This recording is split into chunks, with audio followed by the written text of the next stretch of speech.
Mrs. Sloan? Mr. Hohauser? Mr. Bear? Mr. Greenstein? Mrs. Johnson? Mr. McDermott? Mrs. Nadolny? Thank you. Okay, before we get started this evening, we do have a musical performance. It is Mr. Meyer, one of our band teachers, with the Port Drum Line, and he is actually going to give just a little better explanation of what our students will be performing tonight. So let's give them a nice welcome.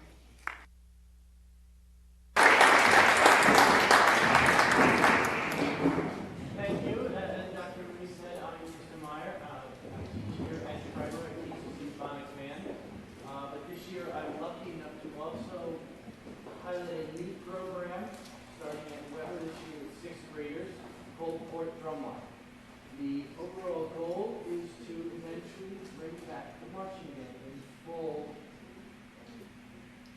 I guess you could say, full percussion. Full goings, in the public, everywhere, and maybe even compete. Maybe. Let's see if we can get there. But our first step is having a drum line. That's the first step. That's the heartbeat of the marching band. That's the foundation of what to build on. So that's what we're starting.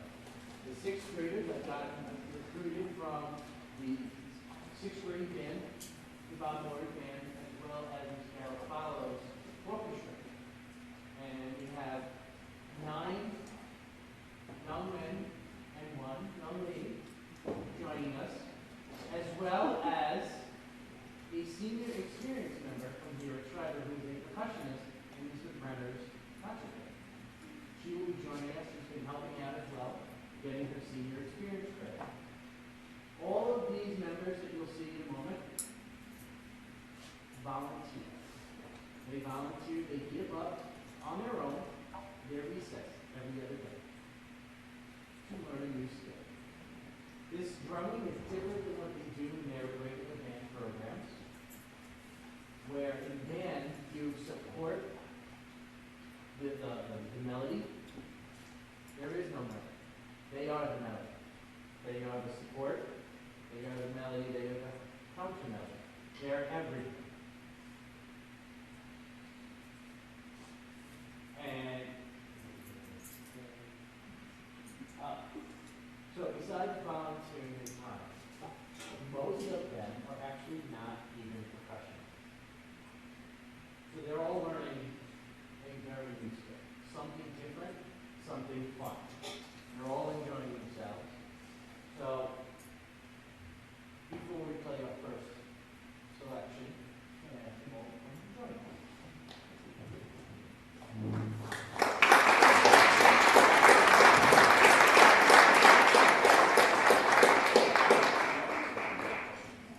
So there is a competitive circuit for indoor percussion ensembles, okay,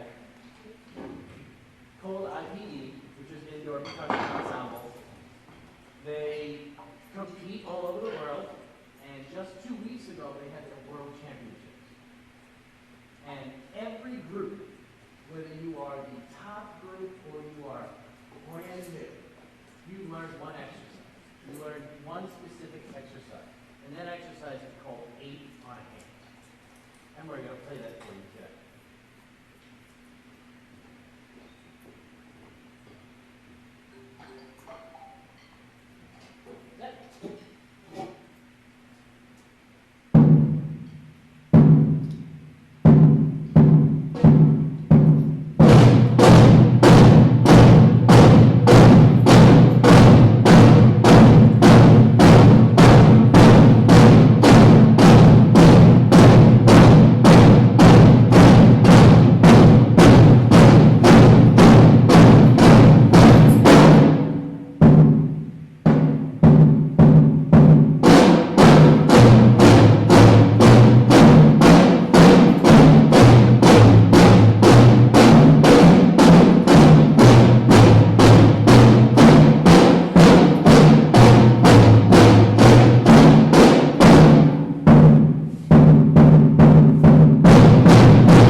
this next we're going to play for you is called a cadence.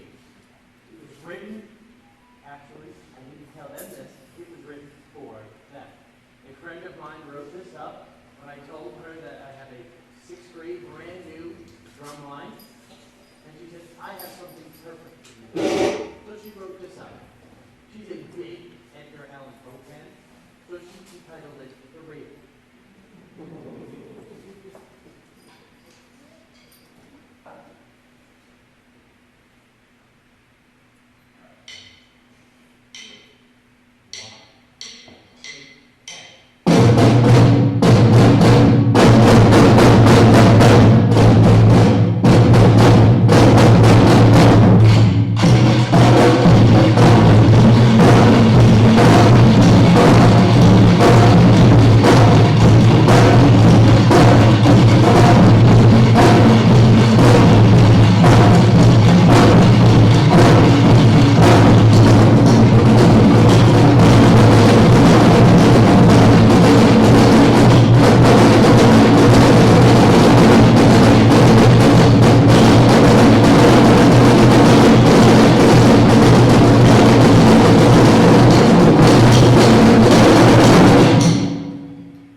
Thank you again to Mr. Meyer and our 6th grade students. I'd also like to thank their parents for, if they're having that practice at home too, that's pretty special.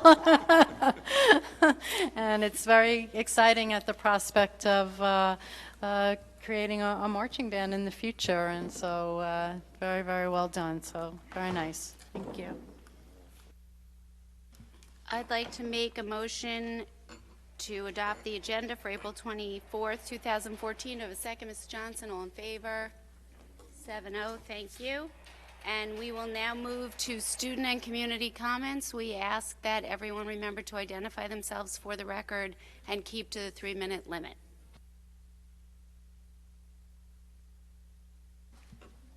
Okay, no takers.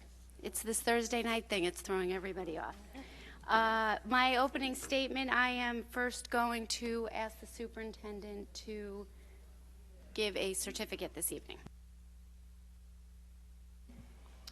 Actually, in another week or so is National Teacher Day, which is May 6th, which happens to be the night of course, a board meeting, but it is the night that we will be awarding tenure to teachers. So we thought it would be very nice to at least make the acknowledgement tonight so that it doesn't get lost. So I'll just take a second to read the proclamation. Whereas teachers make public schools great, and whereas teachers work to open students' minds to ideas, knowledge, and dreams, and whereas teachers keep American democracy alive by laying the foundation for good citizenship, and whereas teachers fill many roles as listeners, explorers, role models, motivators, and mentors, whereas teachers continue to influence us long after our school days and our only memories, I therefore now serving as superintendent of schools of Port Washington, do hereby proclaim Tuesday, May 6th as National Teacher Day. I urge that we observe this day by taking time to recognize and acknowledge the impact of teachers on our lives. So, congratulations. Let's ask Christine Vasilev, the president of the Port Washington Teachers Association, to come up and accept the proclamation. She read it. She can Thank you. Thank you, Kathy. That's lovely. Thank you. Thank you, Christine.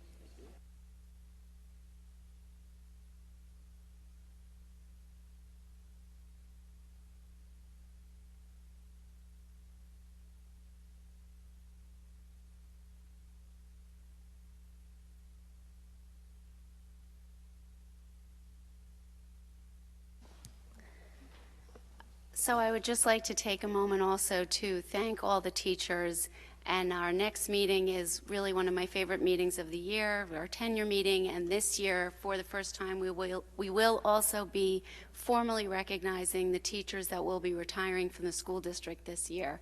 So I will save most of it for then, but I just do want to really say thank you and for all that you do in our school district and everything you do for our students. Really, thank you very much. And now we will move on to the report of the superintendent. Okay. I do hope everyone enjoyed the week off and the holidays that were associated with that. I hope it was a good time for being with family and friends. Just a few things to talk about a little bit. Mr. Meyer mentioned before, so I just wanted to remind everyone as well, the Port Fest, which is a huge fundraiser for Hearts, is on May 17th, Saturday, May 17th, here on the grounds at Schreiber, and I hope that everyone will, of course, come out and support that. I also did just want to make mention that on Monday, this past Monday, April 21st, was the close date for petitions for the Board of Education seats, and there are 2 open seats, and our 2 incumbents, Mr. Baer and Mr. Hohauser, have submitted petitions. There were no other petitions that were submitted, so they will be running this year. And I guess the other important announcement that I would like to make tonight, it's a curriculum announcement, is that I am very proud and pleased of the very, very dedicated hard work that was done by the PGCD subcommittee for the math program, that they have selected a program. It is the K through 8 Math and Focus program. Some people know it as Singapore Math. And we are going to be moving forward, of course, with extensive professional development and implementation in the fall. At the, I don't want to steal anybody's thunder, but at tomorrow morning's curriculum meeting, Dr. Westervelt will be giving a more detailed overview of the program and what all of that will entail. But I do just want to take a minute to publicly thank first the co-chairs of the subcommittee, Heather O'Shea, teacher, co-chair, has been a part of this from the beginning. Dr. David Mioli started out as a co-chair. He did hand over the reins to Mr. Chris Shields this past year, and they worked very, very hard with a large and dedicated group of both teachers and administrators, and they really, really worked through a very extensive process. It was careful, it was thoughtful, and they gave a lot of time. There were many teachers who were involved in the pilot programs this year with both Envisions and Math and Focus, but there was a clear consensus that for the Port Washington School District, the Math and Focus program is the strongest program for us to work with. And so again, and Dr. Westervelt and Julie Katz, who are the co-chairs of PGCD, also worked very closely with the subcommittee to move the process along, as did, of course, Christine Vasilev and the PWTA. So it was truly a collaborative effort. We are very pleased that we are at this point here. I also do want to thank the board for allocating funding for the program. Purchase of some of the materials will start through this year's budget, and of course, with the budget, hopefully the budget passing next year as well. So we're very excited to move that forward. So I will just have Ms. Fennick go to the enrollment report. Thank you, Dr. Mooney. As of April 22nd, our student enrollment is 5,356 students. Again, that's 68 more students than we had last year at the same time. So, as I keep saying, every month, every couple of weeks, enrollment is continuing to increase. And our kindergarten enrollment, right now, we're at 355 students, and our projected enrollment is for 391, so we're 36 children away from that number. At this time last year, we were 39 students away from the projected number, which was 376. Thank you.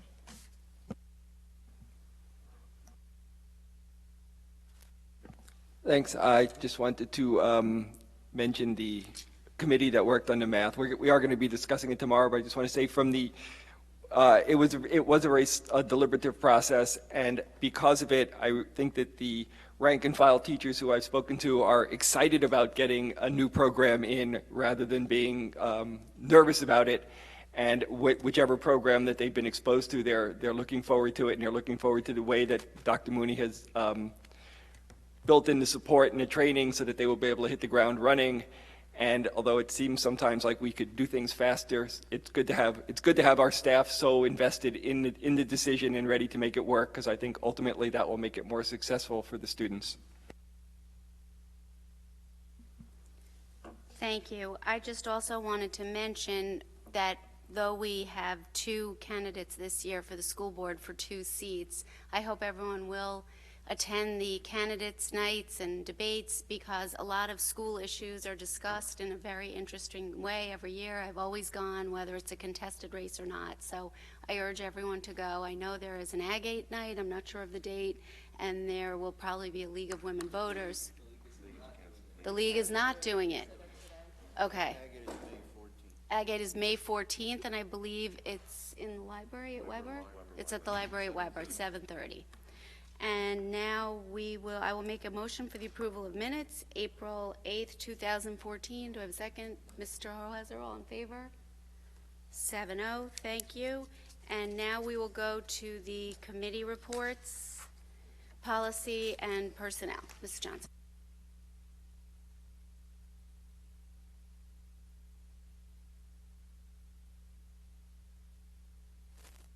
I don't know if anybody heard that. Our next Policy and Personnel Committee meeting is on May 9th at 8:30. We will be continuing our discussion of the Code of Conduct, which was been going on for a while, but we had a lively discussion at the past session, and it will continue. Everybody's welcome to join us. Thank you. And budget and facilities, Mr. Baer? Budget, the next meeting is Monday, the 28th at 8:30 at the Daily Annex. We'll continue looking or starting some discussions on the budget for 15-16, and also looking at some of the facility fees. There has been some suggestion about having higher fees for the turf versus some of the other fields as a way to build up some long-term needed funds to eventually deal with the replacement of the turf. And it is the highest demand field that we have. It's booked continuously whenever our in-school students aren't there, and potentially it might be a source of some small additional revenue that we can tap into. And curriculum, Mr. Greenstein. Curriculum will be meeting tomorrow morning at 8:30 at the Daily Annex, and we will be discussing the new math program. So. Thank you. And before I go to the action items, I must ask Mrs. Callahan, do you have to poll the board on the BOCES vote? We don't need an individual vote for the BOCES budget, but we do for the candidates. Because there are 4 candidates, we're only allowed to select 3 of them, so you may choose to have discussion. And then obviously the majority would equal 1 vote for 1 candidate. Okay, then at this time I am going to move items A1 through D10 excluding 2B. Do I have a second? Mrs. Johnson, any discussion? All in favor? 7-0, okay. And now I will make a motion for item 2B. Do I have a second? Mrs. Nadolny. Okay, we will have discussion. we have to vote on the candidates, so I guess I can just name each candidate and take a vote on each one? Or do you need to do that? You may do it. You do it. I will be happy to call the first name. Hopefully, you've had an opportunity to review any materials that were forwarded from BOCES. So the first candidate on which the board has the option of casting a single ballot is Stephen Witt.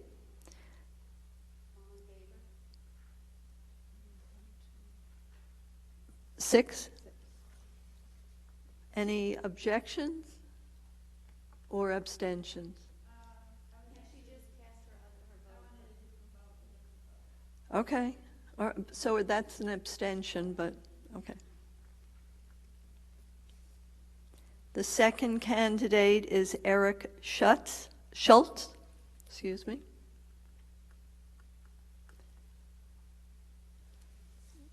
Bear with me 1 second.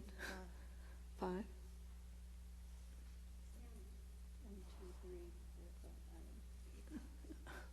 Okay. Yes. 5. 0, and, or is that a negative? Are we taking these as no's then, rather than negative? We're allowed to vote for 3. Right, right, but I'm, okay. Have to save by votes. Okay. And the third gentleman is William Sturris. Sturris?